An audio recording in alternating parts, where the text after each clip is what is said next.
You're listening to In Session, where marriage and family therapist Mark Ponce sits down with your therapist and other therapists in the community to ask them who they are, why they do the work, and what keeps them coming back. Whether you're in therapy, looking to start your therapeutic journey, or just wanting to learn more, this is the show for you. Thank you for being here. Please enjoy today's episode.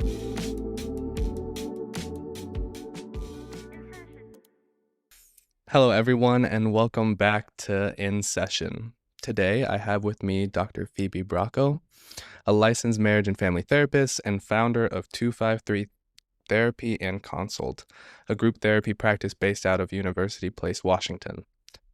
Dr. Phebe supports immigrants, individuals of the global majority, and the next generation of culturally competent clinicians to heal, grow, and build homes away from home. She is a mother, a daughter, an author, a proud sandwich Ghanaian immigrant, and a wealth of knowledge. And I am happy to have her on the show to share that knowledge with you all. Dr. Brako, welcome to In Session. Thank you so much. I appreciate you having me.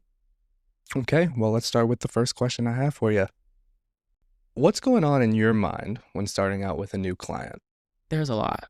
And to just kind of bring it in a little bit, make it a little smaller, the first things are, what is this person going to need from me? What are they looking for in therapy? And I also think about whether people have been in therapy before, because they're going to come into the session with some preconceived notions. They're not going to come as a blank slate. So sometimes I wonder what I'm going to be working against if they've had, for example, an awful experience in therapy, and if I'm going to have to work maybe a little harder to convince them that this is safe, that this is okay for them to do, that this is something that they can do. So the first thing is a few of the first things are those. And also, are they going to laugh? Because laughter is a huge part of my work as a clinician and really just as a person. I love to laugh. I think I'm a very funny person. I've had clients in the past tell me, "Are you sure you don't want to do comedy?" I'm like, "Oh, okay, cool." But sometimes I wonder about that, how are they going to receive me as well? Because people are going to come into session talking about some really heavy things.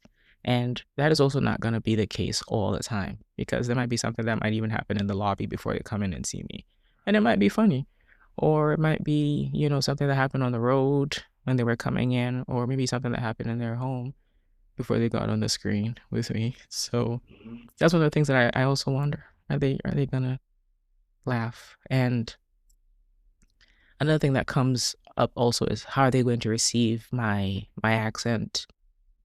Are they going to understand me? Are they going to be okay with working with someone whose first language is not English also? So that's something that even over the years, as somebody who grew up speaking English, I'm still conscious of that, because I'm going to use words that might not be typically American. And so I have that in the back of my mind. But I will say that that's not really been a huge concern over the last few years, because I've really only been working with people of the global majority. So that's not really been a concern. But I think in the past, that was something that was a concern. Mm-hmm. Context is so important. And being able to hold all of that context in the first session while building a relationship, I don't think many people know how hard that is, and how much delicate care goes into doing that. And for the listeners out there, when you say the word global majority, what's that mean? What we usually call BIPOC, Black, Indigenous, people of color. I'm okay with that term. It's just not my preferred term, because it feels very American and it lumps people into what feels like a minority. But when you think about it, people of the global majority are not minority, right? When you look at populations, look at the different continents, the non-white folks are actually more. So for me, it's a term of empowerment also. Closer to reality. Yeah. And also looking at the world, or looking at life beyond the borders of the United States. Because I think that a lot of times people in the U.S. think the U.S. is it, and forget that there's a whole world outside of that. And, I know there's people in the U.S. who have never left the U.S., for example, and so they don't know what it's like out there. And so for people like me who have been born and raised outside of the U.S., travel a lot outside of the U.S., our exposure is going to be different.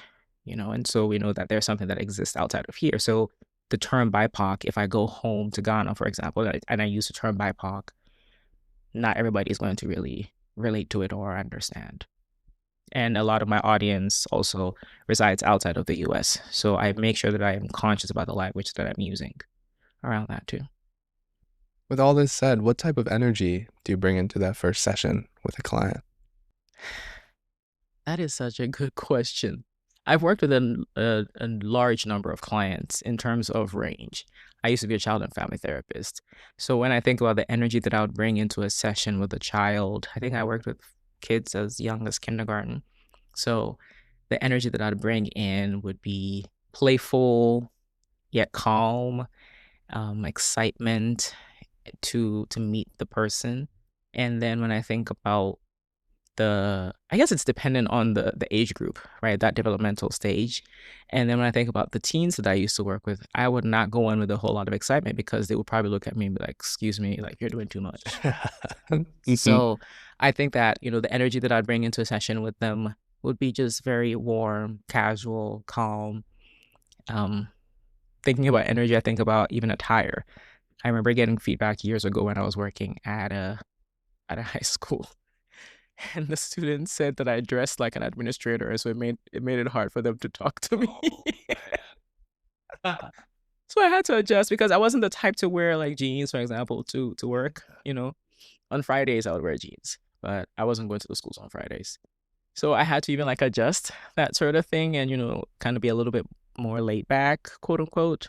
If there's anything about high schoolers, especially, they'll be honest with you. Listen, they did not play with me, okay?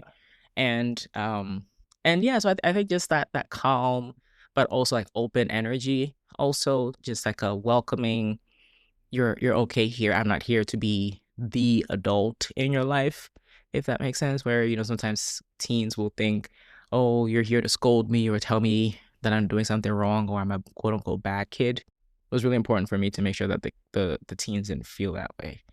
I've had teens from my high school years who have, when I was working in high school, who have still been in my life, and I took one of them to dinner. This was when I worked as a military family life counselor, so it wasn't within like the strict therapeutic context. And I remember, meeting one of them. I took them out to dinner when I went out to New Orleans, and I was with a friend that I'd made over there. I was at a conference, and she said to my friend, she told her about the first time that she ever met me. And I don't remember this, but this is something that really stuck with her. And she talked about energy. And she said, Miss Phoebe gave that energy of, you can trust me. I'm a safe adult. And it was I actually remember like tearing up when I heard that, it was such a special moment. So, right. Yeah. And it was so wonderful. And, she's kept up with me over the years and everything. And it's just been wonderful, and I'm so grateful for that role that I had because it allowed me to have a different kind of relationship with those kiddos that I worked with, because it wasn't the traditional counseling relationship. I would say when it comes to adults also, the energy I bring in is confidence. Yeah. I don't go in not confident because adults can sense that, even kids can sense that. But it's important if you're going to see a professional and you're about to pour your life out and everything, that they seem to know what they're talking about, that they can have some faith in you and in your expertise. While I tell my clients that I'm not an expert of their lives, I do have some expertise in other things. I have 3 degrees. So, I got the education. Like I like that term. And for them to feel confident in you, knowing that you're speaking clearly, you can set the frame right for them, helps people go where they want to go. Mm-hmm. Yeah. So I think that's the energy, the confidence, and also the warmth and the calm. For sure. Does that change when a couple comes in? Oof. Yeah. I attempt to approach with neutrality, where I'm making sure that I'm looking at both in the eye, right? And not spending too much time on either, so that, there's that balance there to establish rapport and trust. sometimes that can be a little challenging. Yeah, I think couples, I'm okay with families actually, even though there's more folks in there. Like when it comes to couples, it's just it's unnerving sometimes for me. That resonates with me. I mean, I'm mainly a couples therapist. I just think the dynamic, we feel it when they come in the room, or at least I do. And long-standing cycles and tension and through the course of their relationship, and they're here like, here you go, fix it. It's like, oh gosh. I know. I'm like, well, but y'all picked each other, That's right. right? And I think that you bring something up that I like that you're sharing this, because we don't talk about this enough as clinicians. I don't know that I've ever really talked to anybody about the anxiety that sometimes I feel in the pit of my stomach when I'm working with a couple, right? As they come in, because and sometimes therapy is a way for them to figure out whether they want to be together or not, or even figuring out, how do I tell my partner I don't want to be with them anymore? Yeah, so it's high tension, it's a lot. Totally. And if we're getting so invested, with that confidence you were speaking of, it's hard not to feel that pit in the stomach for and with them, because they're probably feeling the same thing and have been for a while. Oh, we'll have to get into that more in our longer segment. Let's transition to how you work. So how would you describe your personal style and the style you see a lot of your clinicians use? My style is very flexible, right? And that means that I'm meeting the client where they're at. And so there's clients that I've had who are very distrustful of the system, the medical system, the healthcare system. And so my style is very, I would say, laid back and also client led. So what do you want your therapy to look like? Are you seeking homework? Are you looking for a direct style? What are you looking for in a therapist, right? That is my approach, right? I approach people with a lot of curiosity, a lot of openness, and also recognition that this work that you're doing is very, very hard, right? And so my approach, and I think this is the same for a lot of the clinicians that work at my practice, is how can we walk alongside the client? We're not here to lead them. We're not here to, quote unquote, tell them what to do, but we're here to just sit in the mud with them and wade through it until we can't anymore, right?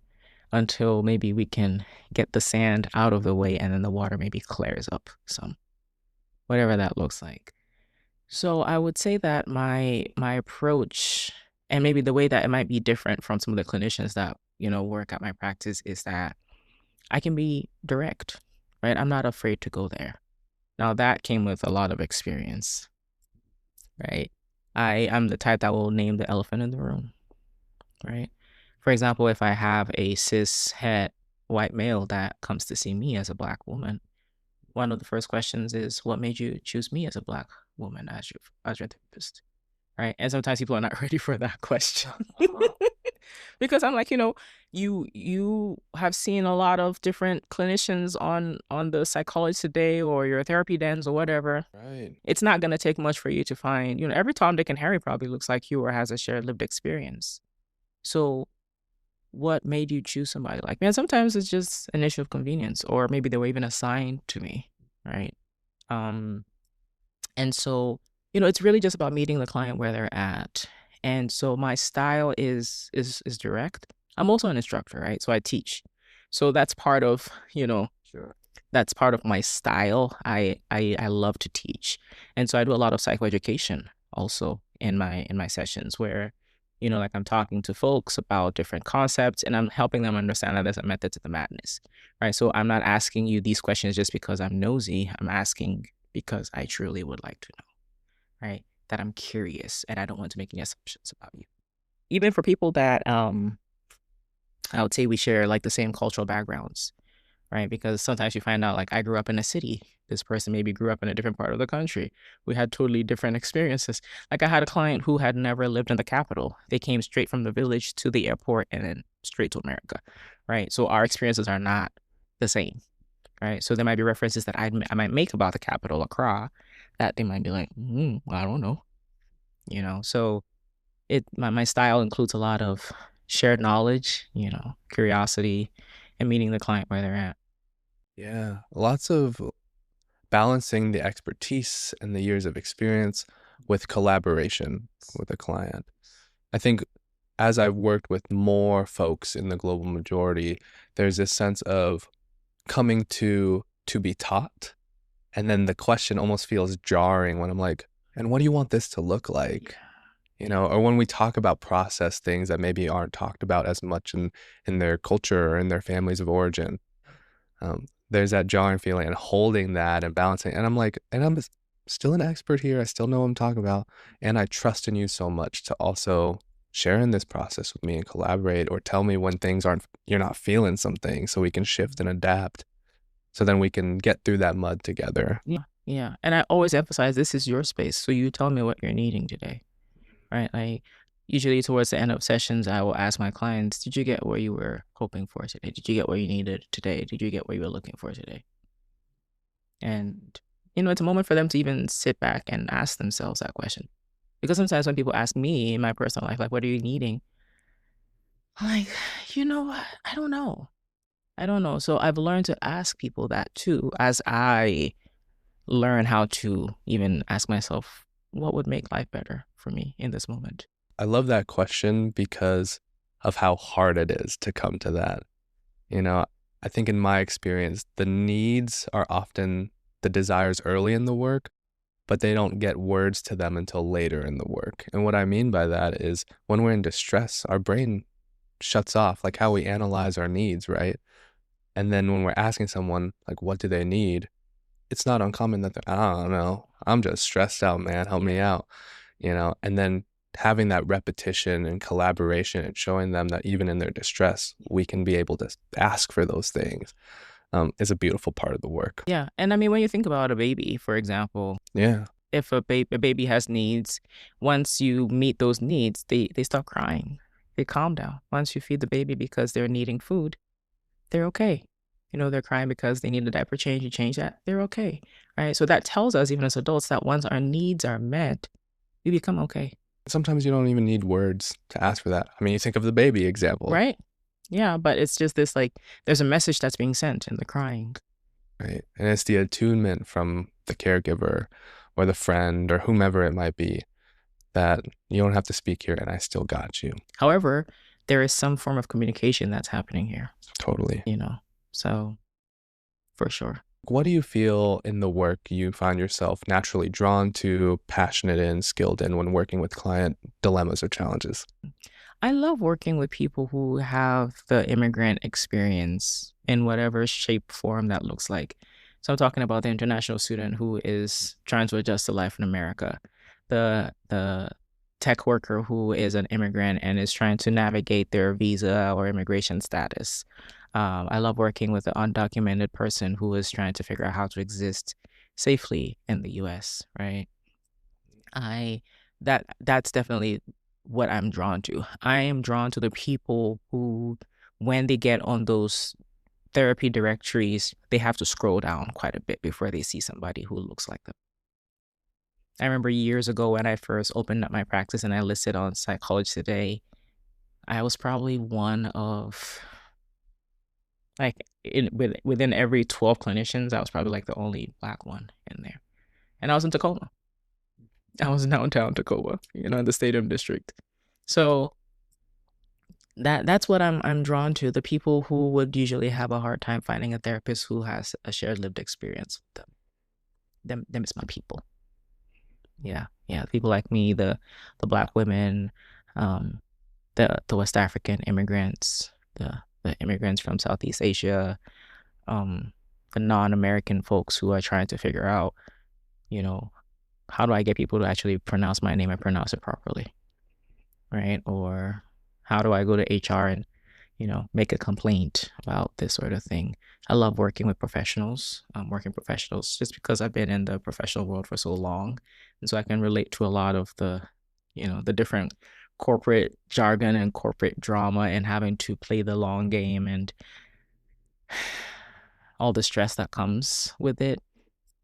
I'm also drawn to folks who are trying to find themselves, right? That identity work. Who am I post-divorce? Who am I now that I am living on my own? Who am I within my family system? The parentified children, the first daughters. I'm a first daughter myself, so the ones who have to bear the responsibilities without any thanks, a lot of times. I have a wide range of people that I'm drawn to. So sometimes I have to be very selective about who I actually do work with because I have a wide array of experience. Like when I do my dressing model, there's so many different places of intersection with some of the folks who reach out to want to work with me. And I also have to look at my own stage in life too, because the people that I was drawn to in the past are not going to be the same people that I would want to work with right now, because maybe that part of my life is over or that part of my life has shifted, As clients grow and adapt, we do too. Absolutely. And to recognize that when that's happening Yes. is good because it leads us to work with the clients who actually feel like a fit in that season of our life. In that season, yes. Yeah. So for example, when I started having my kids, I stopped working with kids because I wanted to save all of the kid energy that I have within me for my kids so they get to experience the best version of their mom. And I knew that if I continued to work with kids outside of the home, by the time I got home, I would not have anything for my kids. So I don't work with kids anymore. See, yeah. I have 3 of them too, so they're a lot of work. They're all boys too. Need a lot of energy. Listen, there's only so much sitting down on the carpet I can do. At the end of the day, I'm like, my back hurts, So, yeah. Well, with the folks in that list that you said that you work with, is there anything in particular that you like helping them realize about themselves or the life they live? I love helping them or supporting them and realizing that they're not alone. Because a lot of times when we're experiencing difficult times, especially in life, there's this part of our brain that tells us that you're the only person that this is happening to. And that is one of the biggest lies that I could ever imagine. We have a saying in my native Akan language that loosely translates as, if you don't sell your illness or if you don't talk about your illness, you'll never find a cure. And so I have realized, even in tactfully using self-disclosure, that sometimes clients, that's what they need to hear. That this well put together, gorgeous woman sitting in front of me also has struggled with depression. What? It normalizes it for them. And there's a lot of appreciation for it too. And it humanizes us also. So I think that moment when my clients realize, I'm not the only one dealing with this. I'm going to be okay. People recover from this every day, or people manage to go through this every day. There's a lot of strength in that. I remember being in labor with my oldest and being terrified. I was just so scared. I had lost pregnancies before that. And so I was like, am I going to make it with this one? And I remember being at St. Joseph's in Tacoma and just looking out the window and just repeating to myself, Phoebe, there's another woman somewhere in labor, somewhere in the world, in labor with you right now. Women did this yesterday. Women did this last month. Women did this last year, and they survived. You're going to be okay. You're no different, right? And so it was just that strength of, hey, you're not the only one going through this. People have gone through this and they've survived. That really got me going. And I think that moment was a huge moment for me also therapeutically and as a counselor or as a therapist, where I realized that my clients need to get a little bit more of me, right? I've been given those little Costco samples, but I think it's time I gave a little bit more. To be in a space with someone who truly, truly sees you, and accepts you nevertheless is transformative. Absolutely. And sometimes I think often in our clinical training, there's a sense of us being removed a little bit. And I really believe, one of my personal values growing up is that healing happens collectively or in community. So it feels so counterintuitive to maybe what we're trained for. I can understand where that comes from, sure.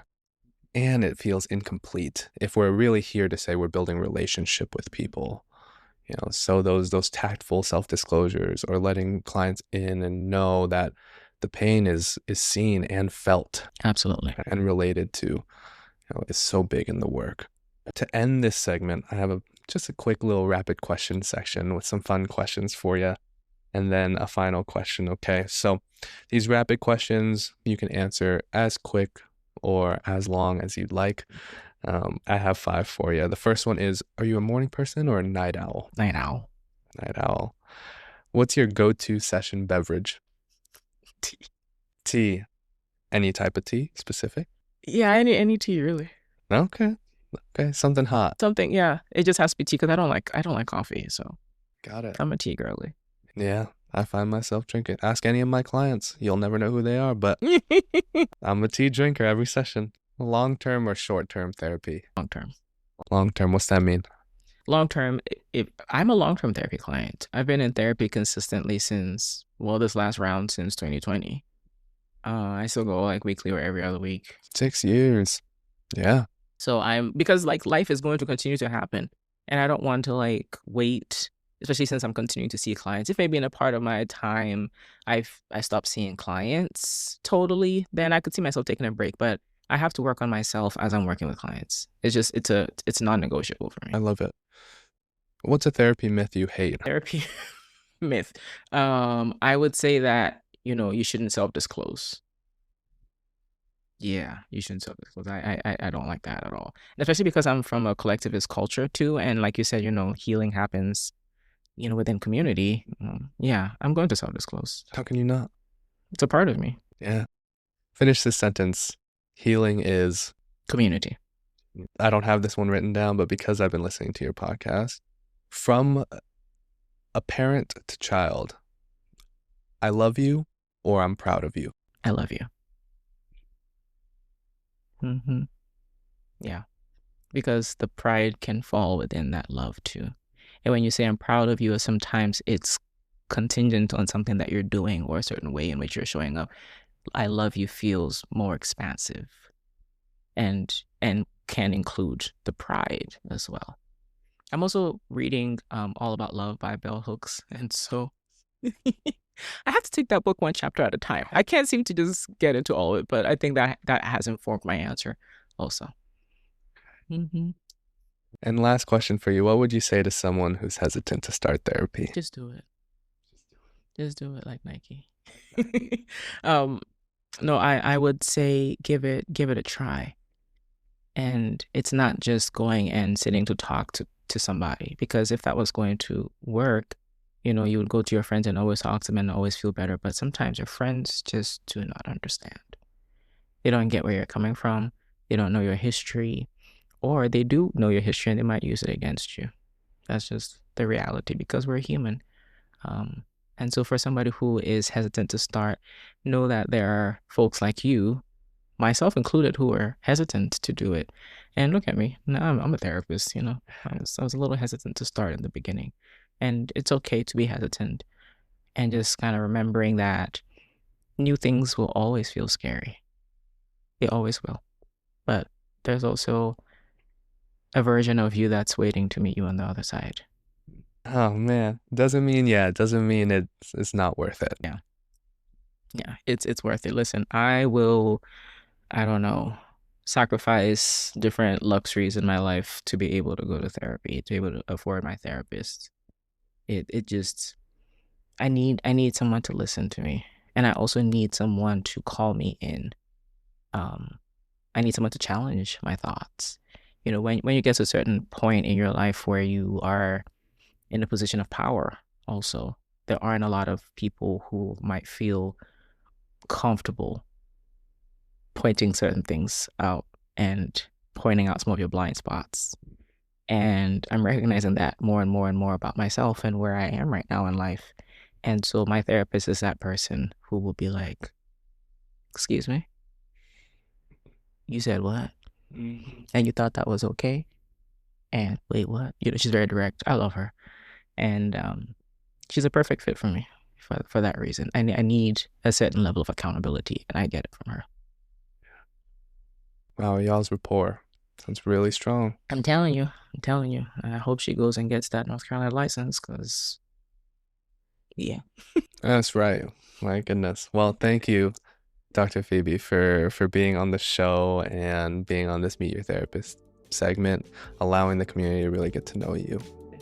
And if you're listening and you want to know more about Dr. Phoebe and the things that we're talking about, stay tuned, because next week our episode of Beyond the Intake, where we go a little deeper, will be coming out. All right.